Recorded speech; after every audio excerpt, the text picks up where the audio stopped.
I will not make any deals with you. I've resigned. I will not be pushed, filed, stamped, indexed, briefed, debriefed, or numbered. My life is my own.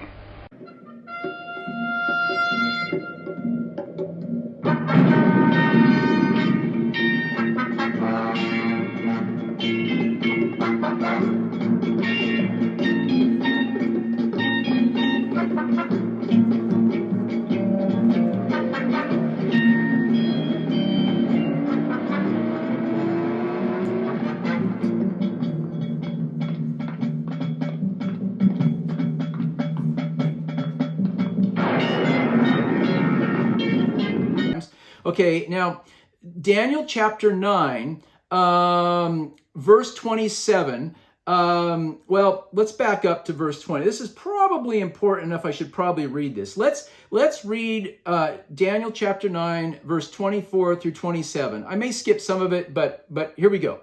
70 weeks are determined upon thy people and upon the holy city to finish the transgressions and to make an end of sins and to make reconciliation for iniquity and to bring in everlasting righteousness and to seal up the vision of prophecy and anoint the most holy. Okay, what that means in a nutshell is from 440, just giving you the generic version of this, from 444 BC, which was when Nehemiah was sent to rebuild the wall in Jerusalem, to 33 AD, fast forward in time. If you do the math, that's 69 weeks times 7 years, so a week is represented by 7 years, and you come up with 483 years, and believe it or not, that's pretty much where Jesus dies, is crucified, right at 33 AD. So that's 69 weeks of end time prophecies fulfilled. And what God's done, and now there's debates to this, so I don't disagree with some other viewpoints on this, but the main line, straight down the middle, conservative belief system of the 70 weeks of Daniel is that what I just described you, the 69 weeks ends with the crucifixion of Jesus, or some say when the apostles took over, roughly in there. And then there's a delay or a pause for the next 2,000 years of dispensation of grace, etc. And the last 7 years to fulfill the 70th week has not happened. So the 70th week is what we're talking about now, which we're bumping up against now, so which will probably come pretty close. So from now. And so that's kind of traditional. Okay, so let's skip down verse 25. Okay, and I described already in verse 25 when the commandment was given. And then I'm not going to get into verse 26, but let's slow down a little bit, catch your breath, including me here. Okay, chapter 9, verse 27. The reason this scripture is going to be important is because it's the only place that we really can understand that the tribulation period is 1 week or 7 years. And here we go. Let's read it. And he shall confirm. We just assume by traditional teaching it's the Antichrist, okay? And he shall confirm the covenant with many for 1 week. And in the midst of the week, he shall cause the sacrifice and the oblation to cease. And for the overspreading of abominations, he shall make it desolate, even until the consummation and the determined shall be poured out upon the desolate.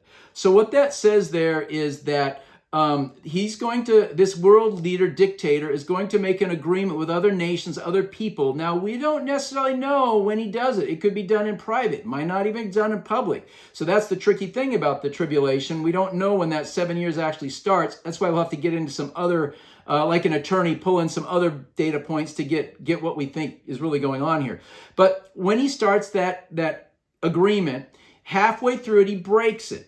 And at 3.5 years, and that's when things get pretty bad. Now, the first 3.5 years of that 7 year are bad because there's probably already world government in place of the 10 leaders we already talked about. But it gets really bad, and the persecution really heats up when the abomination of desolation. That's when he says, okay, he reveals who he really is, and he goes into the reestablished temple at Jerusalem, which hasn't been built yet. That's another key sign to all this. And he sacrifices something or does an abomination upon the altar that they're using there and desecrates it and says, I'm God. I want you to worship me. And that's where Revelation 13 kicks in, where the mark of the beast and all that happens.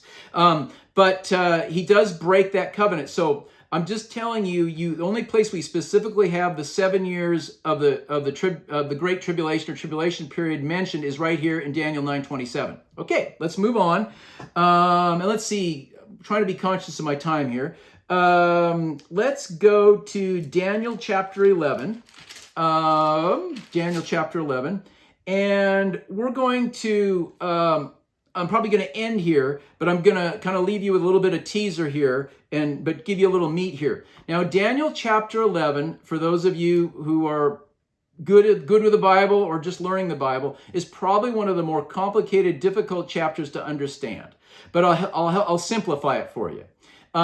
Basically, Daniel chapter 11 talks about the breakup of Alexander the Great's kingdom to his 4 generals after he dies or passes away. So right away in the first verse of Daniel chapter 11, that whole scenario plays.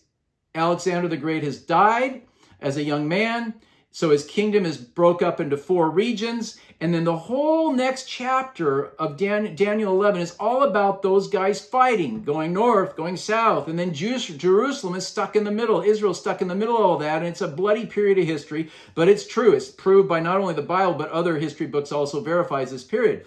Well, what's important to us as Bible people is that prophecy students is that chapter 11 is an amazing chapter. It describes in detail of what the Antichrist is like, what his character is like, how he creeps in. And if you want to read that or understand that, I would have to say in verse 30, for the ships of Chittim shall come against him, therefore he shall be grieved and return and have indignation against the holy covenant. So shall he do. He shall even return and have intelligence with them that forsake the holy covenant. Okay, so why that's a pivot point in chapter 11 is, before that, the king of the north, which is really where the Antichrist, I believe, comes from a northern kingdom somehow, and we may or may not get into that in this teaching right now. But verse 30 is where he's a winner from now on. This particular leader never loses a battle now, all the way through chapter 12. And it very clearly starts to discuss things that are similar to Daniel chapter 7, Daniel chapter 8. His characteristics are described in Daniel 11:30 on to the end, very similar to what we just read, or what you can actually go back and read, Daniel chapter 7 and 8. And then also what's described in the book of Revelation about the Antichrist in chapter 13 especially. There's some characteristics that are written here that could only be of some future leader.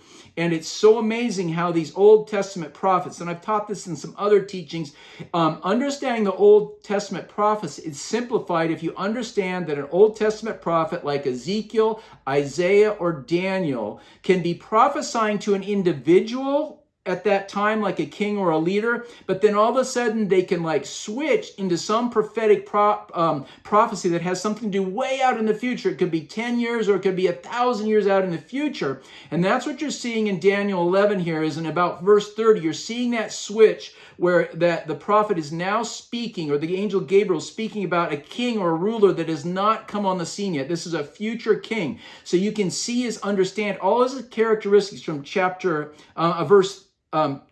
11 Daniel, verse 30 through chapter 12, it's even described.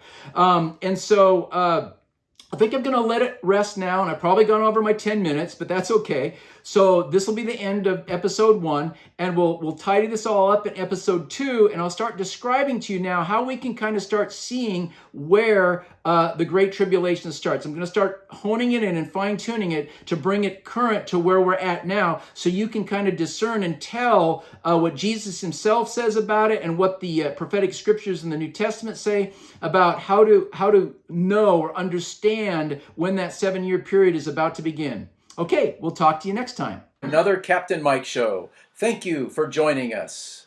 If you like this teaching, please consider donating by clicking on the PayPal link in the description area of this video. If you would like to contact me directly, you may email me at thecaptainmikeshow@yahoo.com. Remember, Acts 4:12, neither is there salvation in any other, For there is none other name under heaven given among men whereby we must be saved. Speaking of Jesus Christ. And also, please remember John 14:6. Jesus say unto him, I am the way, the truth, and the life. No man cometh to the Father but by me. Blessings to all of you, and until next time, be seeing you.